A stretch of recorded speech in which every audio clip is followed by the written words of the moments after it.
ప్రభువునందు ప్రియ ఆత్మీయ విశ్వాసులారా, దేవుని తలంపులు మన తలంపుల వంటివి కావు.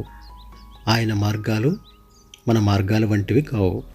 భౌతిక, ఆధ్యాత్మిక ప్రపంచాలు రెంటిలోనూ ఒత్తిడి ఎక్కువైన కొద్దీ శక్తి అధికమవుతుంది అన్న సూత్రం వాస్తవమే. పరిస్థితులు మనల్ని చావుకు నడిపించినప్పటికీ ఏదో విపత్తు కలిగినట్టు బాధపడనవసరం లేదు. దేవునిపై నమ్మకం పెట్టుకుని ఓపికతో కనిపెడితే తన అఖండ శక్తిని ప్రదర్శించే అవకాశాన్ని ఆయనకు అందించిన వారమవుతాము. ఆయన చేసిన ఆశ్చర్యకార్యములను జ్ఞాపకం చేసుకునడే. ఎడారిలో సెలయేర్లు అనే ఈ ఆధ్యాత్మిక పఠనము మీ ఆత్మీయ ఆధ్యాత్మిక జీవితాలను మరింత బలపరిచే దిశగా నడిపిస్తుందని దేవుని నామములో ప్రార్థిస్తున్నాను.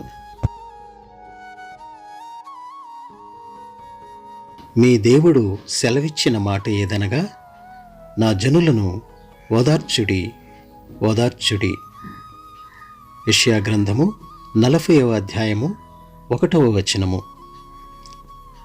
నీ దగ్గరున్న ఓదార్పును పోగు చేసుకుని ఉండు. ఇది దేవుడు యెషయా ప్రవక్తకిచ్చిన ఆజ్ఞ.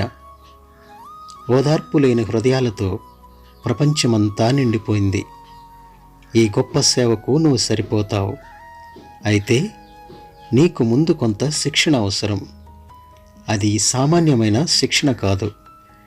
నువ్వు పూర్తిగా సుశిక్తుడు కావాలంటే ఈనాడు ప్రపంచంలో లెక్కలేనన్ని హృదయాల్లో నుంచి రక్తాన్ని, కన్నీళ్లని పిండుతున్న శ్రమలని నువ్వు కూడా ముందుగా భరించాలి.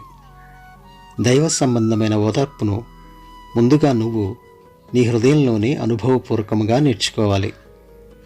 నీవు గాయపడాలి. నీ పరమ వైద్యుడు నీ గాయాలకు కట్లు కడుతుంటే దాన్ని చూసి నువ్వు కూడా ఇతరుల గాయాలకి చికిత్స చేయడం నేర్చుకోవాలి. నీకు ఒక ప్రత్యేకమైన దుర్గతి ఎందుకు పట్టిందోనని ఆశ్చర్యపోకు. కొన్నేళ్లు ఆగు. అలాంటి స్థితిలోనే ఉన్న కొందరు ఓరడింపు కోసం నీ దగ్గరికి వస్తారు. అప్పుడు నువ్వు వాళ్ళకి చెబుతావు, నాకు ఇలాంటి పరిస్థితే వచ్చింది, ఓదార్పు కూడా దొరికింది అని. నువ్వు ఈ మాటలు చెబుతూ దేవుడు ఒకప్పుడు నీకు పూసిన ఔషధాన్ని వాళ్ళకి పూస్తూ వాళ్ళ కళ్ళల్లోని ఆశల మెరుపుల్ని నిష్క్రమిస్తున్న నిరాశల చీకట్లని చూసినప్పుడు అప్పుడు నీకు అర్థమవుతుంది నీకెందుకు ఈ కష్టాలు ఒకప్పుడు ఎదురైనాయో. అప్పుడు దేవుణ్ణి కొనియాడతావు. నీ జీవితంలో ఆయన నేర్పిన క్రమశిక్షణ కోసం, ఆయన అనుగ్రహించిన గొప్ప అనుభవాల కోసం కృతజ్ఞుడివై ఉంటావు. మనల్ని దేవుడు ఓదార్చేది మనల్ని ఓదార్చడానికే కాదు, మనల్ని ఓదార్చేవాళ్లుగా చేయడానికే. గులాబీ రేఖను చిదిమి వేయాలట, అలా చేస్తేనే వచ్చేది పరిమళ తైలమట. కోయిలని పట్టి పంజరంలో పెట్టాలట, అప్పుడే నిశ్శబ్దంలోంచి దాని పాట మోగుతుందట.